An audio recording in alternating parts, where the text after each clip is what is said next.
Kerala PSC നടത്തുന്ന പരീക്ഷകളിൽ ഏറ്റവും കൂടുതൽ നിയമനം നടക്കുന്ന പരീക്ഷ എന്നറിയാമോ? സംശയമൊന്നും വേണ്ട, കമ്പനി ബോർഡ് അസിസ്റ്റന്റ്. 4000-ഓളം നിയമനങ്ങളാണ് 3 വർഷം കൊണ്ട് ഈ ലിസ്റ്റിൽ നിന്ന് നടക്കുന്നത്.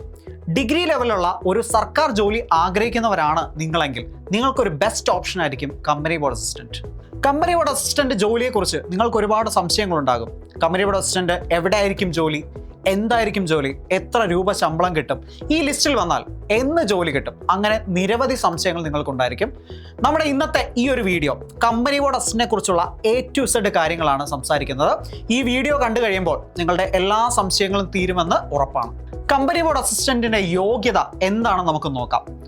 ഏതെങ്കിലും ഒരു അംഗീകൃത സർവകലാശാലയിൽ നിന്നും ഒരു ഡിഗ്രി നിങ്ങൾക്കുണ്ടെങ്കിൽ നിങ്ങൾക്ക് ഈ പരീക്ഷ എഴുതാൻ സാധിക്കും. പരീക്ഷ എഴുതാനുള്ള ഉയർന്ന പ്രായപരിധി ജനറൽ കാറ്റഗറിക്ക് 36 വയസ്സും OBC കാറ്റഗറിക്ക് 39 വയസ്സും SC/ST കാറ്റഗറിക്ക് 41 വയസ്സുമാണ്.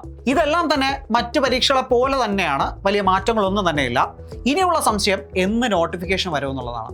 ഈ വർഷം ഡിസംബറിന് മുമ്പായി എന്തായാലും നോട്ടിഫിക്കേഷൻ വരുമെന്നുള്ളത് ഉറപ്പാണ്.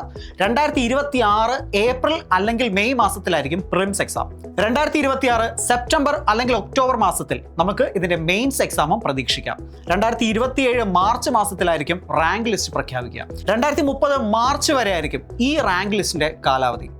ആ 3 വർഷത്തിനിടയ്ക്ക് 4000-ലധികം നിയമനങ്ങൾ ഏകദേശം നടക്കുമെന്നുള്ളത് നമുക്ക് ഉറപ്പിച്ച് പറയാൻ പറ്റുന്ന ഒരു കാര്യമാണ്. ഇനി എന്താണ് കമ്പനി ബോർഡ് അസിസ്റ്റന്റ് എന്ന് പറയുന്ന ജോലിയുടെ ഒരു പ്രത്യേകത, അതുകൂടെ ഒന്ന് ഡിസ്കസ് ചെയ്തു പോവാം.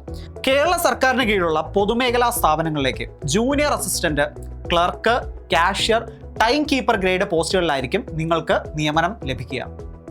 KSFE, KSEB, KMML, KSRTC, Kerala water authority, Malabar cements, state farming corporation തുടങ്ങിയ നിരവധി സ്ഥാപനങ്ങളിലേക്കായിരിക്കും നിയമനങ്ങൾ നടക്കുക. പൊതുമേഖലാ സ്ഥാപനങ്ങളിലെ ജോലി ആയതുകൊണ്ട് തന്നെ പെൻഷൻ എന്ന് പറയുന്നത് ഉണ്ടാകില്ല.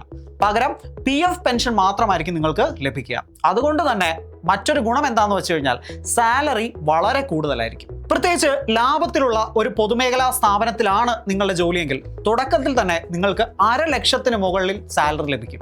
പല സ്ഥാപനങ്ങളിലായാണ് ജോലി ലഭിക്കുന്നത് എന്നതുകൊണ്ട് തന്നെ ഫിക്സഡ് ആയിട്ട് ഒരു സാലറി നമുക്ക് പറയാൻ ബുദ്ധിമുട്ടാണ്. എന്നിരുന്നാലും 35,000 രൂപയ്ക്ക് മുകളിലായിരിക്കും നിങ്ങളുടെ തുടക്ക സാലറി എന്ന് നമുക്ക് പറയാം. 2 പരീക്ഷകൾ, പ്രിലിംസും മെയിൻസും, അത് മാത്രമാണ് നിങ്ങളുടെ മുന്നിലുള്ള കടമ്പകൾ. ഇനിയുള്ള സമയം കൃത്യമായി വിനിയോഗിച്ചാൽ നിങ്ങൾക്ക് ഉറപ്പായിട്ടും കമ്പനി ബോർഡ് അസിസ്റ്റന്റ് എക്സാം വളരെ നല്ല രീതിയിൽ തന്നെ ക്ലിയർ ചെയ്യാൻ സാധിക്കും. ഈ അവസരം മിസ്സാക്കാതെ ഇന്ന് തന്നെ, ഇപ്പോൾ തന്നെ നമുക്ക് പഠിച്ചു തുടങ്ങാവുന്നതാണ്.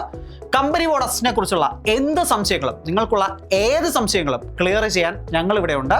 കമ്പനി ബോർഡ് അസിസ്റ്റന്റിനെ കുറിച്ചുള്ള കൂടുതൽ സംശയങ്ങൾക്കായി നിങ്ങൾക്ക് സ്ക്രീനിൽ കാണുന്ന നമ്പറിൽ ബന്ധപ്പെടാവുന്നതാണ്. ഞങ്ങളുടെ മെന്റർഷിപ്പ് ടീം നിങ്ങളുടെ സംശയങ്ങൾ തീർത്തു തരുന്നതായിരിക്കും. KS മെന്ററിന്റെ ടെലിഗ്രാം ചാനലിൽ ജോയിൻ ചെയ്ത് കഴിഞ്ഞാൽ ഇനി വരാൻ പോകുന്ന PSC നോട്ടിഫിക്കേഷനുകളെ കുറിച്ചുള്ള കൃത്യമായിട്ടുള്ള വിവരം നിങ്ങൾക്ക് സമയത്ത് തന്നെ അറിയാൻ സാധിക്കും.